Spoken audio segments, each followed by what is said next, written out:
University of North. Today, she serves as an assistant professor of accounting at California State University, Long Beach, where she continues to impact the next generation of business leaders. So, ladies and gentlemen, help me to welcome our two English speakers for the day. I think you can give some emojis, some shouts, some excitement as we welcome them. So we're going to start with President A.Y. Kuwornu to tell his story, uh, his experiences, the challenges, the whatever you want to tell us that would inspire us. We are ready and we are all ears. So welcome, Anani Yao Kuwornu. Thank you. Thank you, Kingsford. Please confirm you can hear me. Yes, we can. Yes, we can. Loud and clear. Awesome. Thank you. And thanks to the leadership at Inested for this opportunity. Honestly, when Felix reached out to me, I didn't quite think about it that much because I figured this is just what I call a family meeting. So I said yes. But from your introduction, it seems this is bigger than what I thought. But I'll do my best to tell my story. I recognize that you said I'm a distinguished something something. I don't know if that is what I am. What I do know is that I am your humble servant, president of the Graduate Students Association of Ghana here in the US. And I'm proud to be part of such an amazing organization and to actually lead that organization. So a lot of my reflection today is going to be based on the fact that I serve in this very humble capacity. And so pardon me if I tend to talk a little bit more about GRASAG as well. I would start with a caveat to say that my story, my story is purely one of grace, grit, and resilience. And I say that to the glory of God. I am unapologetically Christian, and so I will be making a lot of references to the Bible and to the base of my faith, which is very paramount to what I have done or where I have been and who I am. Now, when I talk about grace, I know that everyone sort of believes that their journey is by grace, indeed. But I talk about the kind of grace that is sort of undeserving, right? The favor of God. You know, there are some people that were born into some families, have access, and all of that. I had none of that. I mean, I was born in a little town, mining town in the eastern region called Akwetia, and that's where my life began for me. And so for me, grace is that undeserving favor of God that has brought me this far, as stipulated in Proverbs 10:22. And then when I talk about great, it's just not giving up, right?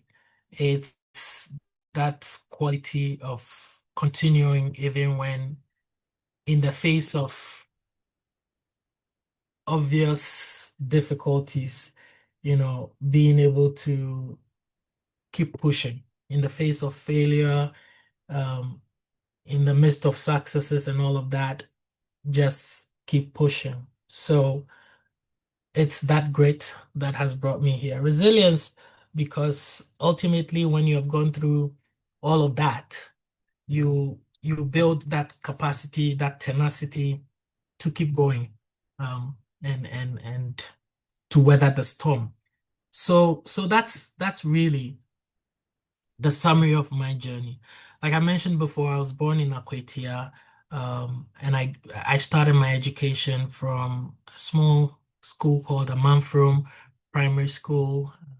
But then I went on to move to Bolga through work travels. So we relocated to Bolga, and that's where my formative years began. I did part of my primary education there, um, and then continued with my junior high school. Those days we call it junior secondary school, JSS. And then it was from there I moved back to Accra, went through some hoops, and then I ended up at Accra Academy, and that's where I had my secondary education. But I think what I want to mention, in Bolga, I went to school in Anglican primary school. It was there I first had a taste of anything called leadership. Because as you may know, in primary school, those days it was mainly by appointment. So I was appointed the senior boys prefect there. And that kind of introduced me to some semblance of leadership. But uh, it wasn't until Accra Academy before I would say I really nurtured my leadership skills. But I give credit to my time in Bolga because that was where I cut my teeth in public speaking.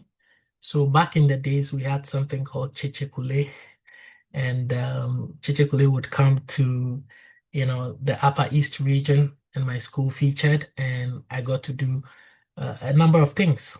I recited a poem. I also led a choir to do, music and things like that.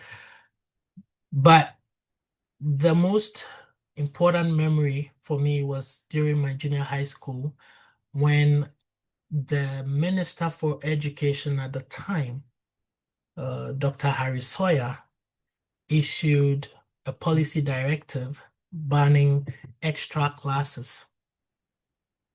Now, that was a huge conversation then because extra classes had become a part of the educational fiber, and a lot of children depended on that to be able to do well. And so when that ban came, it generated a national debate. And one day I was in my school and they said, well, they have GBC there to record somebody to talk, a student to talk about their view about extra classes. And I was selected to speak. And indeed, I poured my heart. I said, I don't think that the outright ban was the best, and that maybe there's the need for consultation, broader consultation, and there's also the need for enhancing our educational system in a way that will help young people to learn without extra classes. Now, that in today's language we would have said went viral. So it kind of shot me into the public speaking limelight as young as I was then, about 13, maybe 12, 13. So yes, that's where I cut my teeth in public speaking. And then fast forward to Accra Academy, it was where I had like my nurturing of leadership. Leadership in the sense that right from first year, I became an executive member of our student representative council and continued through until I finished and went all the way to Legon. In Legon, so in Accra Academy, I studied business, just like Dr. Kabutey did. But in Legon, I switched to the arts and I double majored in philosophy and theater arts, partly because I kind of liked the arts. But back then, when we were enrolling in Legon, you didn't really have a choice.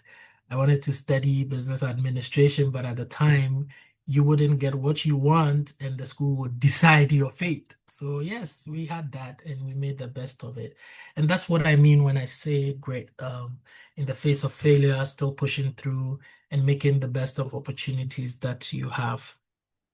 So I spent all 4 years in Legon pursuing philosophy, theater arts. I studied stuff like archaeology as well, which I didn't exactly like, but I had to do that. Um, my time in Legon exposed me to many things. So one of them, and very importantly, was the fact that I had a job with the Johns Hopkins University Center for Talented Youth.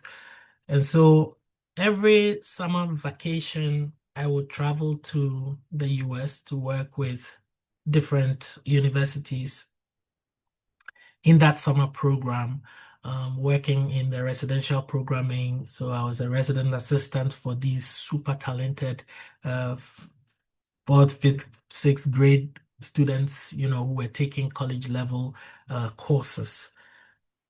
That was an experience that opened me up to what is possible in terms of just academia, but also social engagement and working for reputable institutions. Now, prior to that, the year before, and I started that in like 2002. So I enrolled in Legon in 2001. So 2002 was when I started that. Um, Now, prior to that, I was doing Model UN. So I started volunteering for Model UN organizations in Ghana from my time in Accra Academy. There is this institution called Lifelink Friendship Schools, which I worked for. Started as a volunteer, rose through the ranks, and ultimately became a board member for Lifelink Friendship Schools. Lifelink organizes Model UN for Ghanaian children. I was myself a participant in Model UN, and then moved on to volunteer. And so the experiences that I brought from there were quite helpful in my summer camp program, kind of relating to different cultures and understanding students here in the US. And then, so I did that for 4 years. Every summer, I would come here and work, and then I'll go back to continue school. And because I did that, I didn't quite get to do student politics when I joined Legon. But in secondary school, I was very active in my school's local student politics, but also the regional SRC and the zonal SRC. We had all of those structures. I think from there, I moved to London for some time, spent some time living and working in London, and then I came back to Ghana, went on to enroll in Legon for my first master's, and that's where I became the secretary for GRASAG. This was sometime in 2010. So yes, my journey with GRASAG goes far back to my days in Legon. Um, And then when I was done with that, got into corporate, which I'll talk about in a minute. And then after doing corporate for so many years, I was tired. I said, well, perhaps I need to retire in academia. So the transition to PhD, which has brought me. Presido, sorry to interrupt. You have like 5 minutes to wrap up. Uh, Okay, I will do so. Now, in terms of corporate, I've spent some time working for the U.S. government, but I've also worked for oil and gas companies, and in all of that, I think one of the key things I've learned is one, being humble to know that you don't know it all and continuously learning. But then two, also applying yourself to what you know and doing it as best as you can. I would say in terms of leadership, leading GRASAG USA now is a very big portfolio because you're leading over 4,000 graduate students across the US, the length and breadth of the US. One of the challenging things is working with people and making things happen. But we learn every day and we bring the experiences that we have with us to these roles. I guess I would wrap up by saying that I took over GRASAG in August of last year, and in July this year, I will be handing over as president. And so I'll wrap up by inviting all of you to GRASAG Congress, which is happening from July 23rd to 26th at the University of Maryland College Park. Now, why should you care? Why should you be part of it? If you are a graduate student here in the US, this is an opportunity to meet people, network with people, enhance your research ideas, but also bond. And we are gradually sort of harnessing our collective efforts to support national development back home. And so this is a very important platform for you to be on. So I invite all of you. Now, back to the conversation. I think wherever I am right now, it's still part of the journey. The journey never ends. It probably ends when you have your last breath. And so I'm grateful to God for what I've been able to do, where I've come from, and I'm thankful also for where I'm going. I'll pause here and take any questions. I hope, Felix, that I was able to capture whatever it is you wanted me to talk about in terms of my journey. You did, and more of that. Thank you. Thank you. Okay, thank you so much, AY Kuwornu, for that insightful story and inspiring us. Thank you. Okay, so we are going to hear from Dr. Monica Kabutey to also share her story and uh, her experience with us. So please give it up, even as we welcome Dr. Monica Kabutey to share her story.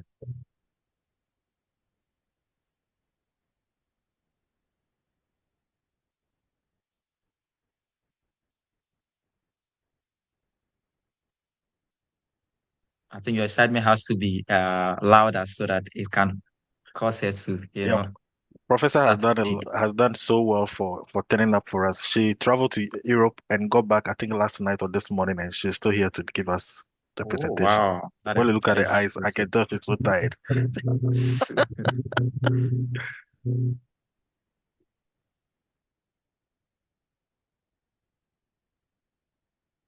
We are unable to hear you if you're speaking. It looks like you are muted. Yeah.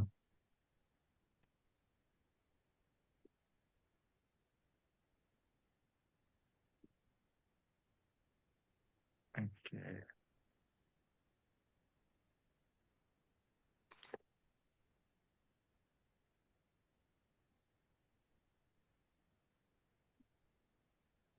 So while she's figuring out the audio, do you have any announcement for them? Yes, so we'll be taking questions at the end of the session, of her session. We'll be taking your questions. So we have limited time to ask these questions. So to be a first come, first serve. So if you have your questions, you can even send it as a private message to me or to Mame, or you can put it on the page, on the chat, and then we'll be taking it as we go. So it should be a first come, first serve. We will not have the opportunity to take a lot of questions. So right after she's done, we'll be taking the questions. And then also, this is a series, right? So it's going to be held every 2 weeks. So this is the first session. So the next 2 weeks, which is 20th of June, we're going to have the next set of people coming, and it's going to continue till we exhaust the personnel. So we would entreat you to always make time to join and listen to the stories of these people that we bring on board.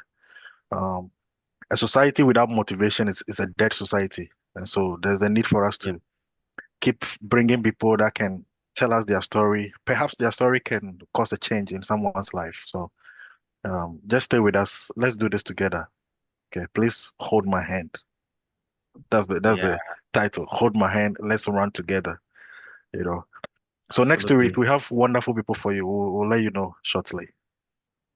Yeah. So we bring in Yeah. people from different walks of life. We bring in comedians. We bring in um, actors and actresses. We bring in educators. We bring in leaders. We bring in ministers of the gospel. So like prominent people, right? And all these people have their stories. We don't want to go one-sided like academia. So we bring in people from the. In fact, we bring in one of the most popular guitarists in Ghana. He plays for Dinah Hamilton, plays for Joe Metal. He just confirmed his date today on 24th July. He's joining us. So let's do this together. Yeah. So, as Felix said, there are a lot of exciting things coming up. So let us uh, be ready. Dr. Kabutey, I think we're still not hearing you. So maybe I will suggest you can join with your phone and then speak through your phone. I think that may help. Okay. Recording in progress.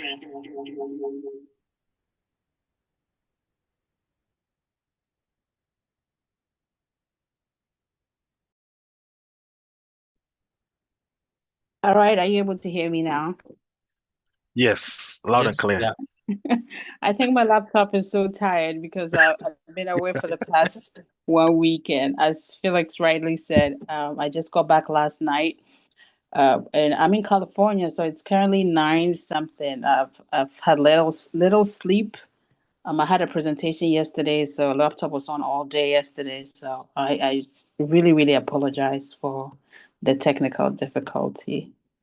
Um, But first of all, I just want to say thank you to the organizers of this program. It's a privilege and honor to be here to share my journey from Ghana to becoming a professor here in the US. I'm going to be sharing my slides in a moment.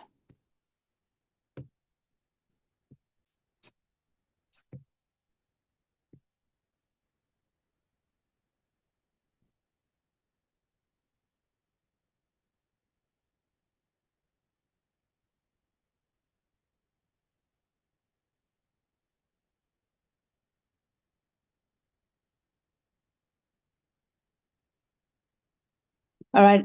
Are you able to see my slides? Okay. Yes, ma'am. Yeah. All right. Great. I think when the organizers were putting together this program, they didn't realize that it was going to be an Eastern region affair. I'm also from the Eastern region, from a small city called New Tafo, Akim, which is about 10 miles from Koforidua. I'm hoping that by sharing my story, it will get you motivated to realize that you don't have to have it all planned out. Your life doesn't have to be perfectly aligned for you to be successful in this life. But before I start, I'm going to begin with two quotes, and these quotes capture two important things that I've learned so far, or two things that have really guided my life. The first one is that dream big dream big dreams. Only big dreams have the power to move your mind and spirit. Dream big dreams. Only big dreams have the power to move your mind and spirit. I'm also a Christian, and so my faith plays a major role in my life. And so I would want to share with you a scripture from the Bible, Proverbs 18:21, that says that death and life are in the power of the tongue, and those who love it will eat its fruit. Death and life are in the power of the tongue, and those who love it will eat its fruit. So the first quote basically reminds us that big dreams have the ability to stretch our thinking. When we dream big, it pushes us beyond what we even think for ourselves. When we dream big dreams, we go beyond our comfort zones. The second quote um, also reminds us that words matter. What we say about ourselves, what we say about our future, our abilities will go a long way to have an effect on our lives. And so we need to learn how to speak positivity over our lives. And it's speaking positivity is just as important as working hard. All right. So as I share my story, I want you to keep these two things in mind. Dream big, but you also have to be careful with the words that you speak over your journey. So here's a picture of me. I think that in this picture I was about 6, 7, or 8. I don't really remember. But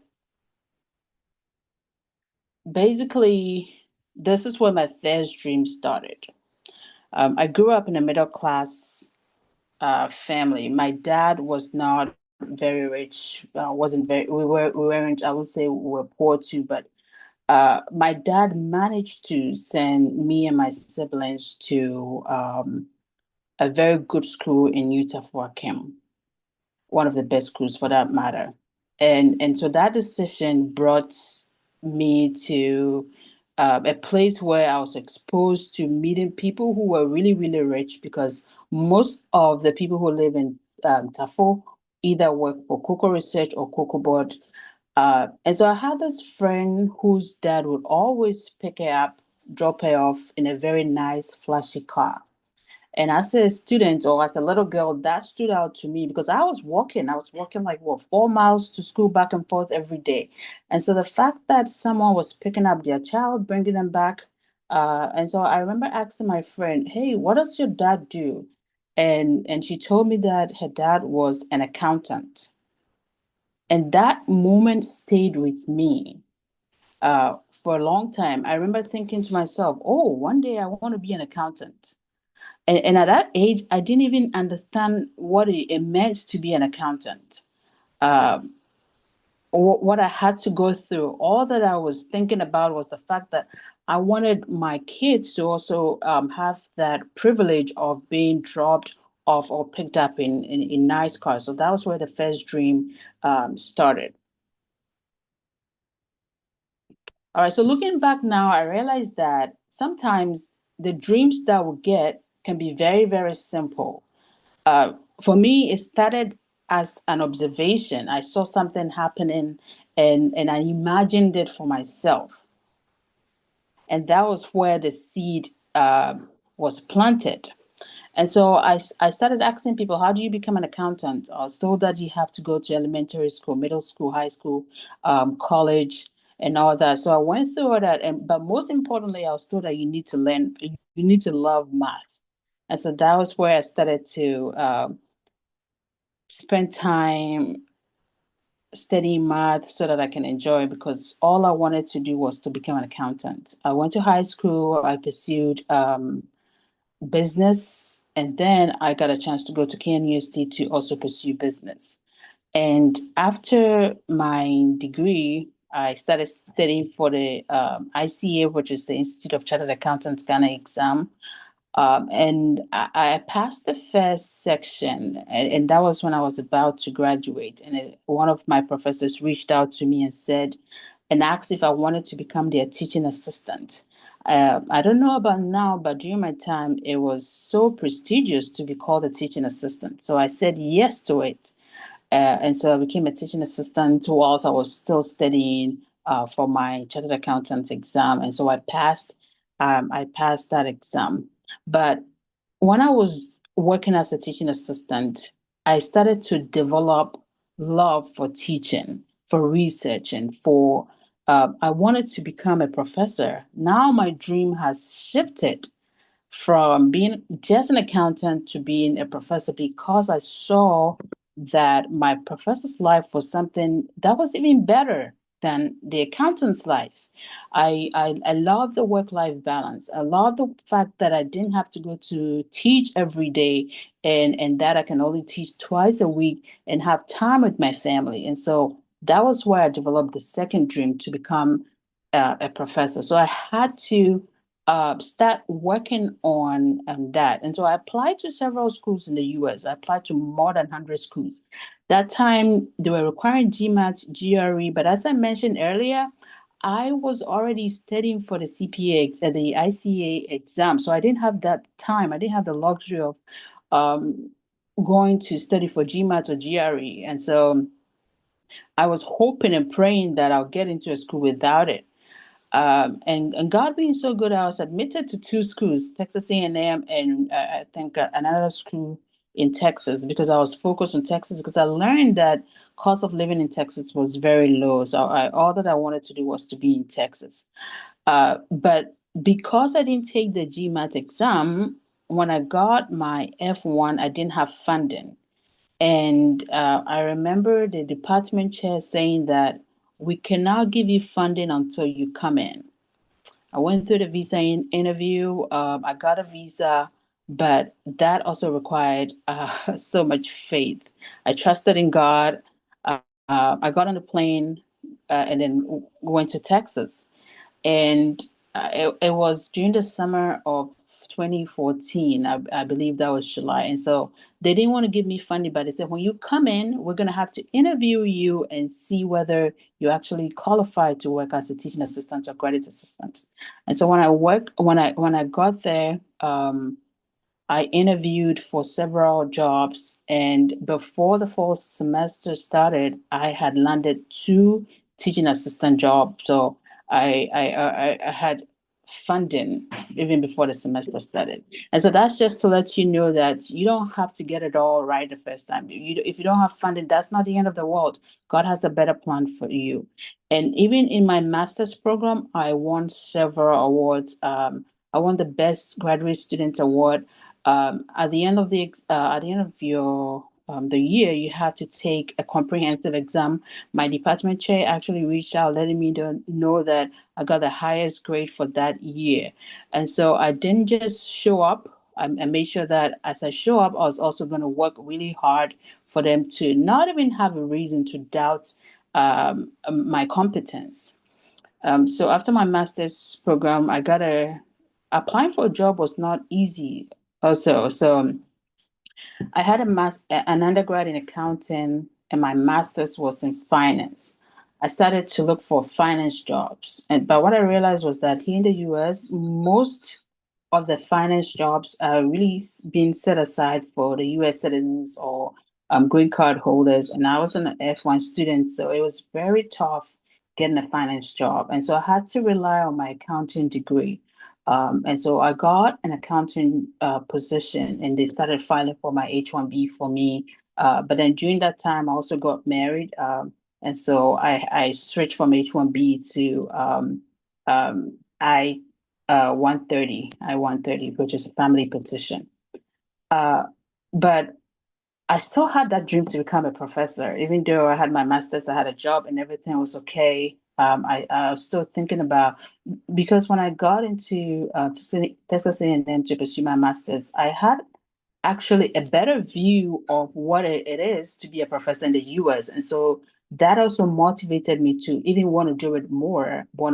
And so I started to study for my CPA exam. Although I wanted to be a PhD holder, I was studying for the CPA exam because I had applied for consistently 5 years in a row for PhD in accounting. I wasn't getting admission.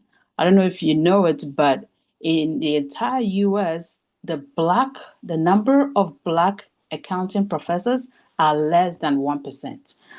We're like less than even 100, to put it into perspective, less than 100. So it's very, very difficult to get in because there are gatekeepers. They have a criteria for the kind of people that they want that they're going to admit. And so God being so good, after the 5th year, I got admission, and that was the best time of my life. I had no idea what I was getting myself to. All I wanted to do was to become a professor. And I got in and I realized that, oh, the PhD was not easy at all. It took so much of my time. It was so stressful. I've done the ICA, I've done the CPA, but nothing beats getting a PhD. I don't know about other fields, but accounting, they make it so tough. And so that you get in the first 2 years, a lot of people get out because they're not able to withstand the pressure.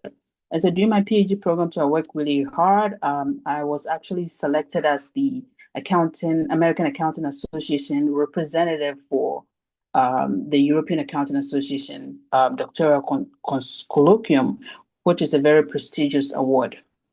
And that helped me when I was on the job market. When everyone saw that, I remember when I was on the job market, I first applied for 7 jobs. all those jobs called me back. All those jobs gave me a flyout. I went to Washington State for a flyout, and when I was there, I got through the interview process and everything, and coming back, oh, there was a lot of turbulence on the plane. And that was when I believe God was talking to me. Why are you even doing this to yourself? Because I didn't even want any of those jobs. My husband was in California, so all that I wanted was to be in California. But I guess I just wanted to go through the interview process and all that. And so that was when I had a different perspective about the whole about life. So I said, okay, if California is what I want, I'm just going to focus on California and get my dream job there. And so I was able to secure a tenure track position at where I'm at right now, which has been very, very great. I love my school. I love my job. I love what I do. I'm teaching a course that really I really understand, which really means a lot to me. And so it flows easily. I flow easily with the course. And so I couldn't be more happier. All right. So then after getting the tenure track job, that meant that I had to move to Los Angeles. Coming to Los Angeles was very exciting, but it also came with a new reality. Oh, the cost of living, it was so high. Everything felt very, very expensive.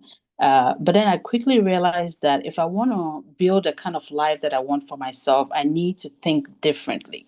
I need to think differently. And so one of the things that shaped my life here in LA was really the kind of people that I surrounded myself with. Um, my kids are in a school where most of the parents are very, very ambitious. They're entrepreneurial. They're very, very successful. And so being in that kind of environment really challenged me. It made me think very big about all the possibilities in this world, not just as an educator, but also as a business owner. Because when you talk to the parents that you meet, this person owns this company, this person is doing this, and then you visit your homes, and they live in homes worth $64 million, $80 million homes, and so.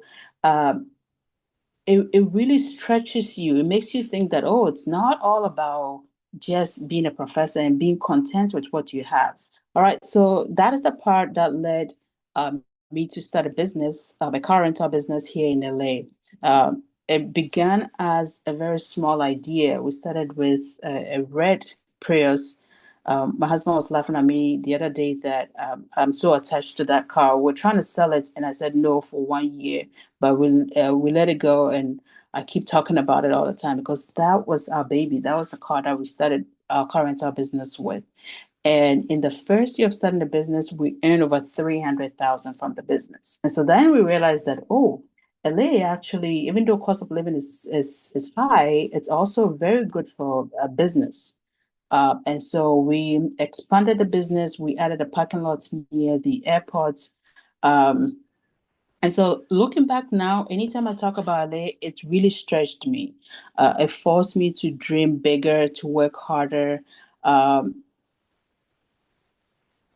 and to know that there's more to life. There's more that uh, our dreams should not only be focused on what we think, but also we can also have a different perspective about dreams based on the people that we come into contact with or what we see around us. So whenever we see people being successful, we don't have to envy them or be jealous. Think about it as your chance or your opportunity to even dream bigger or do better than what they have done. All right. So my third dream then was to make sure that I grow the business to $1 million valuation. And so that meant that even though we started with that small Prius, we had to grow. Growing means seeking capital because we didn't have it all. We didn't have all the money to grow. And so we went, and I know coming from Ghana, that's one of the things that most of us are scared of. Like, oh, I don't want to go in for a loan, or I don't want to go in for a credit card. No, use other people's money to make money. And so I started reading books, and I started understanding the idea of OPM, I started. So I went in for loans, and the thing is, if you are a disciplined person, trust me, you're going to be able to use the money wisely, and that will help you or put you up um, above maybe your equals above whatever position that you used to be. And so I am a big proponent for people going in for loans or using credit cards and all that. And so by going in for credit, we were able to grow the business to $1 million. And as uh, uh, if you're listening to my story, you realize that I didn't talk about going back to Ghana. People kept asking me, "Hey, when are you going to go back to Ghana?" Because throughout those years, I'd never been to Ghana, and I kept telling me, this is where I say that the words that we speak matter. I kept telling everyone, all my friends know it. I said, when I get $1 million, I'm going to Ghana. I'm going to get $1 million, and I'll go to Ghana. And so the moment that $1 million hits, my business was able to get $1 million. I booked a flight. I spent my spring break in Ghana for just 6 days and came back. And so it's possible for your dreams to come into reality. So make sure that you're speaking them. All right. I don't know how I'm doing with time, but I do have other dreams that I'm hoping to pursue. In school. You have 2 minutes actually. Oh, 2 minutes. All right. Yeah, but now my dreams have shifted. My dreams have shifted because I always believe that we need to get the resources to be able to help. I'm better off helping 100 people than helping just one person. And so now, as a professor, I'm hiring more Black students. When people come in and they don't have assistantship, I'm there for them. I'm like I'm their go-to person. We also set up a company called Aspired Ed, where we're training people in AI. We're training people to go to school to take their education very seriously. We also have the TATCAT Business Solutions, where we help people who are here to set up businesses, because that's the way to go. You cannot just rely on your 8 to 5 job to be successful in this country. You got to set up a business, and you need to know how to manage the business well. All right, so as I close, I want to share 2 lessons that my journey has taught me. Actually, 3. First, you have to pursue education. It might be very hard. You're like, oh, I don't want to learn. No, you still have to pursue education, because that can change the trajectory of your life. The next thing is that you have to dream big. But you have to start small. You don't have to get it all figured out before you start.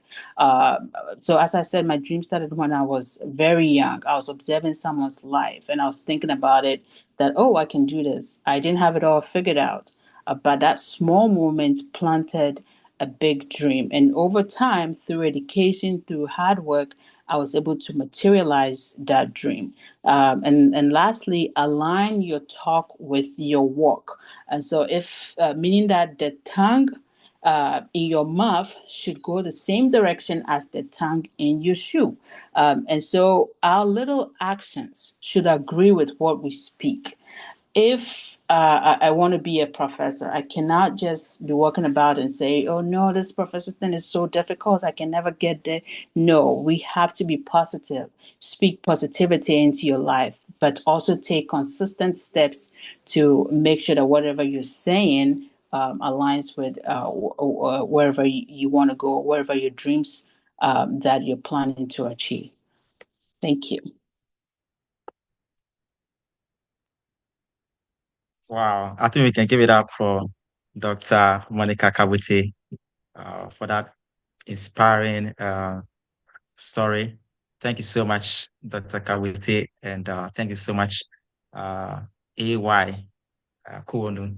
Yeah, so we'll be taking questions, and I have some questions for you and AY. So let me start with my question, beginning from you, Dr. Kabutey. In your speech, you talked about having applied to hundreds, let me say about 100 schools, and then having just two giving you admission, and even with admission, there's no funding. So it's like the success rate was like 2%, and even with the 2%, it's not even really working. And not only that, you talked about having applied for the PhD program 5 years continuously without any form of success. So I just want to ask, what is the personal thing, what kept you going on in spite of clear clear results that tell you to quit? What kept you consistent for 5 years, still pursuing the same dream and not giving up? Okay. And then my next question would go to AY. I don't know whether you will answer, and after that, I'll move on to AY to ask my next question. Okay, so take. Yeah, thank you. So, my friends have said this consistently that, and I also believe it, that I have crazy faith. Oh, yeah, can you hear me? I think that's something. Yeah, we can hear you. Oh, great. My friends have always said that I have crazy faith, and I also believe in that. I believe in God, and I believe that He's able to do exceedingly and abundantly above all that we can ask for. And sometimes what we have to do is to stretch ourselves a little bit. And so I will keep stretching and stretching until it doesn't work. But as long as I have life, if this is what I want to pursue, I'm going to go after it, knowing that uh, it's just that my story may not be perfect, but God is still, I'm still a work in progress. Okay. Okay. Beautiful. A work in progress, and then it's about God. Okay, thank you so much for that response. AY, I have a question for you. So, Okay. okay. So looking at your I mean, when you shared your story, you said growing up, I think in high school, junior high school, it seems you were cut for your communication and leadership role, like from the beginning. And I wanted to speak to us, um, like, for someone who aspires to such great thing and feels like he didn't even begin. I mean, his life in the beginning was way off what he intends to, be in the coming years. Uh, what will be your response to that such a person, to encourage that person, and then to also follow up?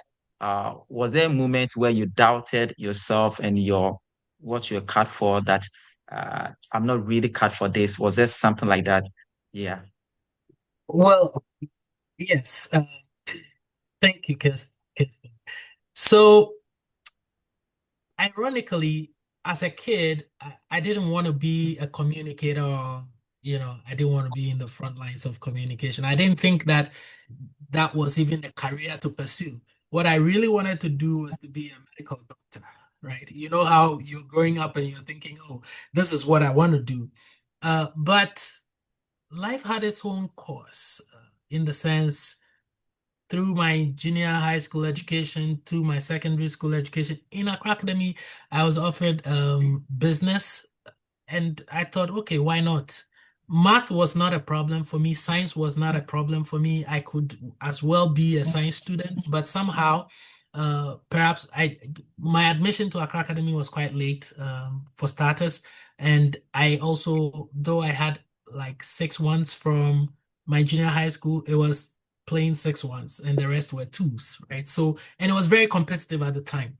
So I didn't make the cut into the sciences, but business was good as well.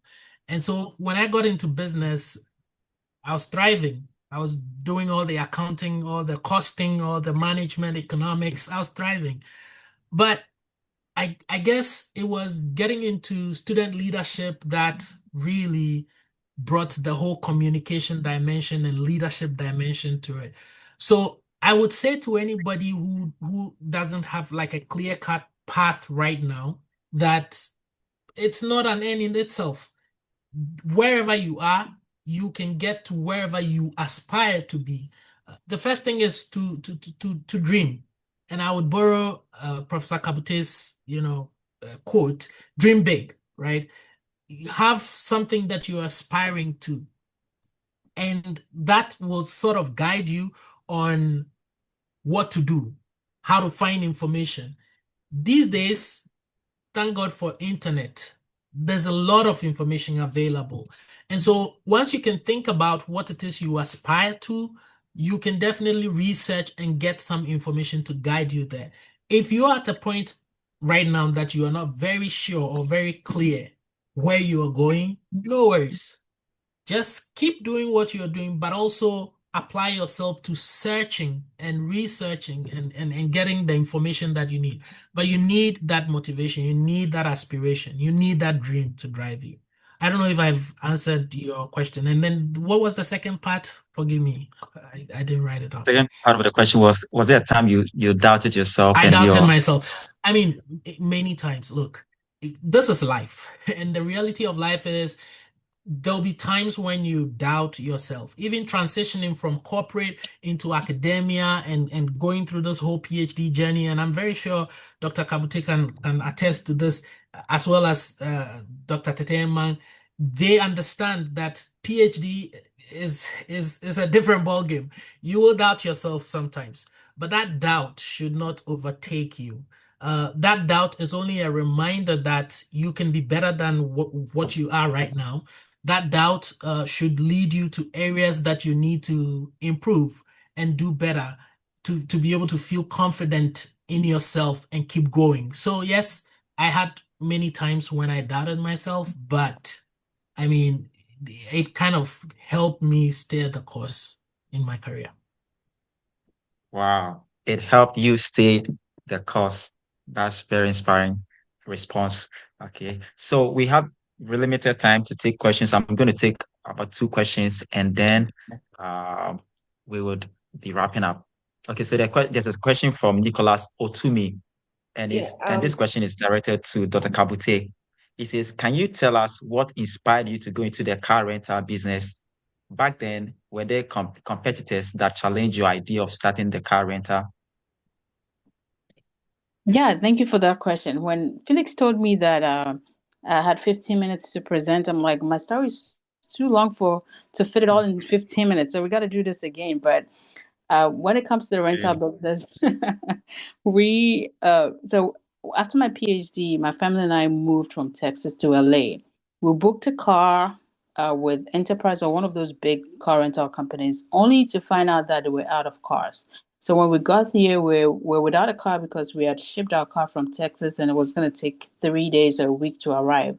So we're without a car for that 1 week. And so that was when we started researching. Why is it that there are no cars in LA? And so we started to learn about the car culture in LA and how during the summer it's so difficult to find a car here because everyone is traveling here and they need a car. And so when we're researching, we came across the Turo, which is a car sharing platform.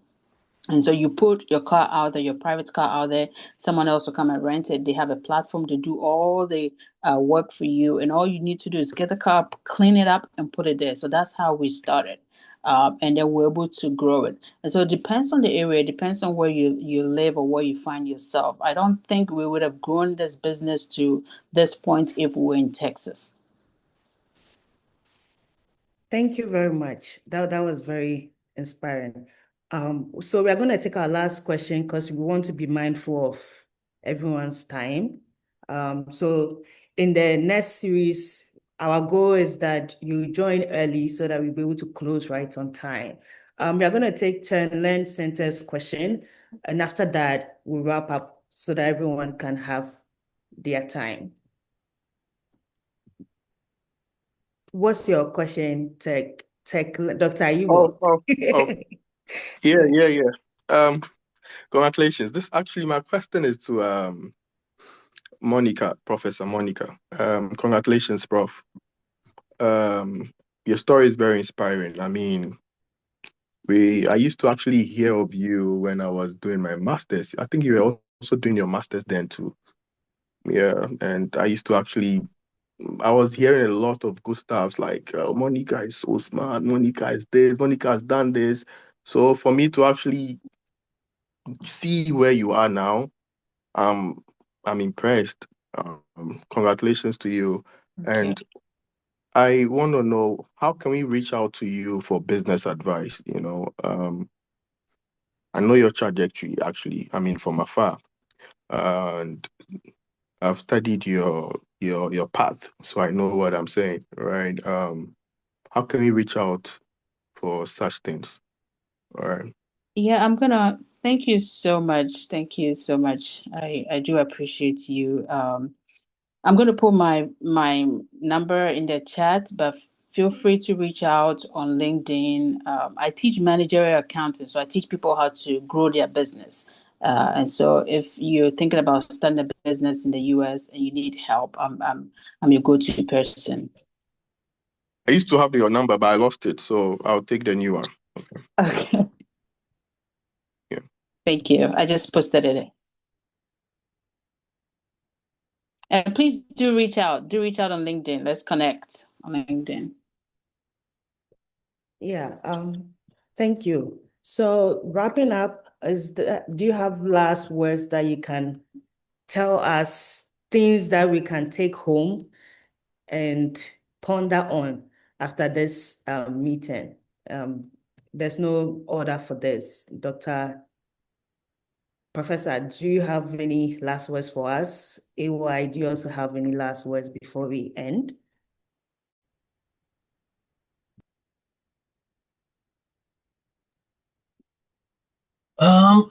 Well, I'll just say the purpose of all of this really is to share our stories. Maybe it aligns with your story in one way or the other. And even if it doesn't, I mean, there are many ways you can, pick some wisdom nuggets from it. None of this is to say that we are perfect or we've arrived.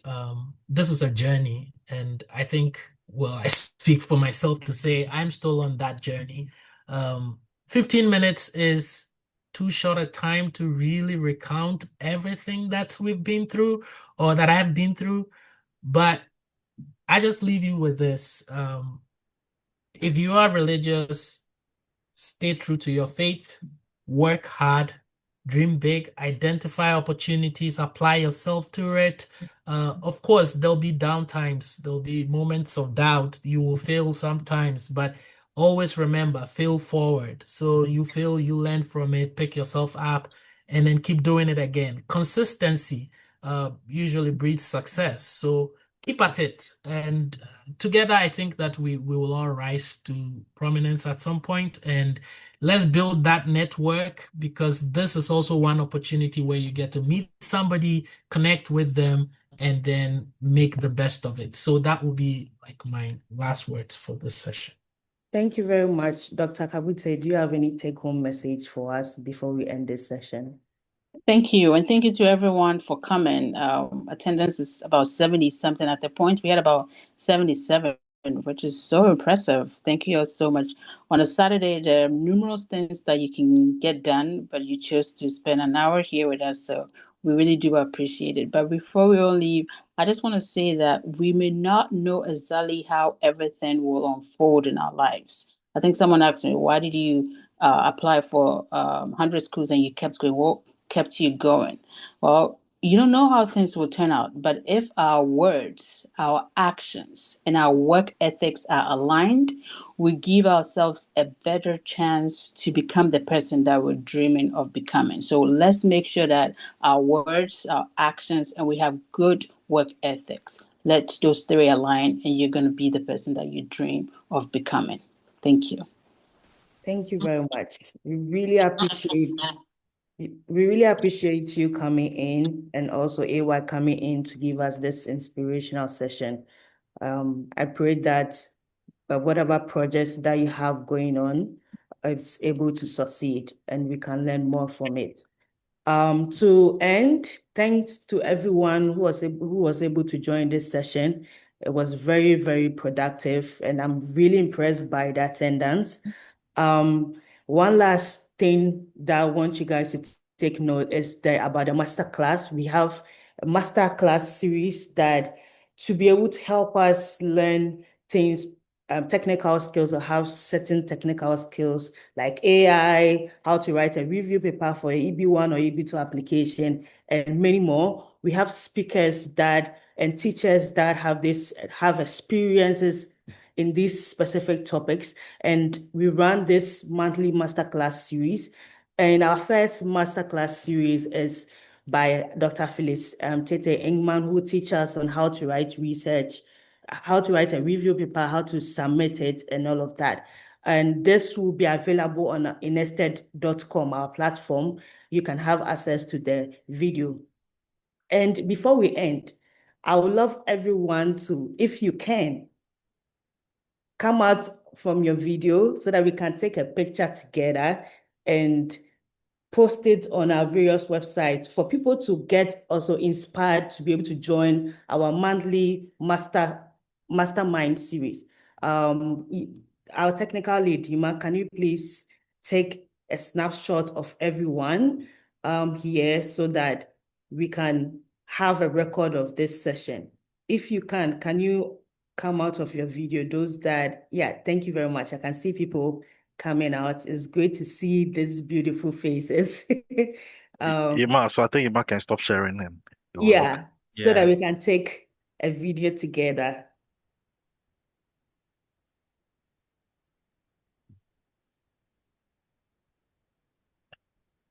Hey, my elder is on. And Afiati and the wife, thank you for joining. Yeah. Very Wow. Wow, wow, wow. Hey, Yuma, Felix, I see you now. Where's your friend? Yuma, are you able to take the screenshot?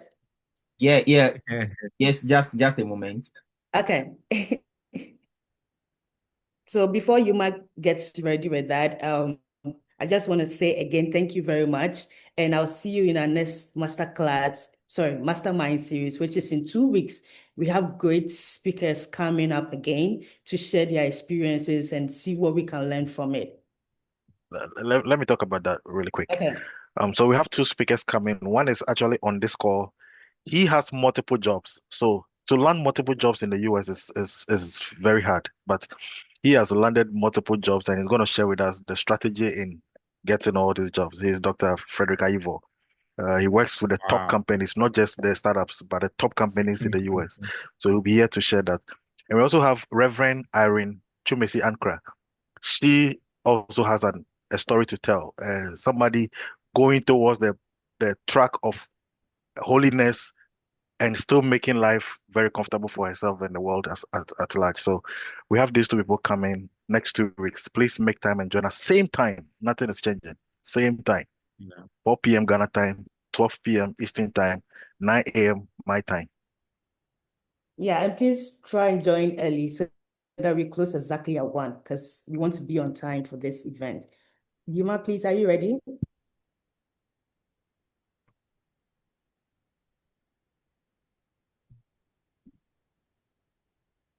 Yeah, you're muted. Somebody say it's Yeah, Marco sorry. Market now. So I think I'm done taking the pictures. So Oh no, we want to say Oh, cheese. we didn't know. Yeah, we Let's want smile. to say cheese. Oh, you're muted. Maybe 3, 2, 1, then we Yeah. smile. Okay, should we start? okay, smile. Okay, 3, 2, 1. 1. Cheese. Okay, there we All right, thank you very much. Oh. All right, thank you everyone, and see All you right, in the thank next you. 2 weeks. Elder, thanks for joining though. Thanks for joining. Bye. Thank you. Thank you. Thank you, everyone.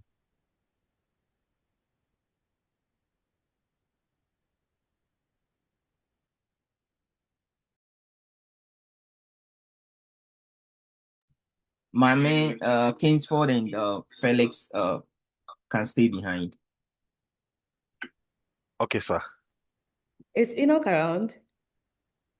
I Oh, okay. don't know.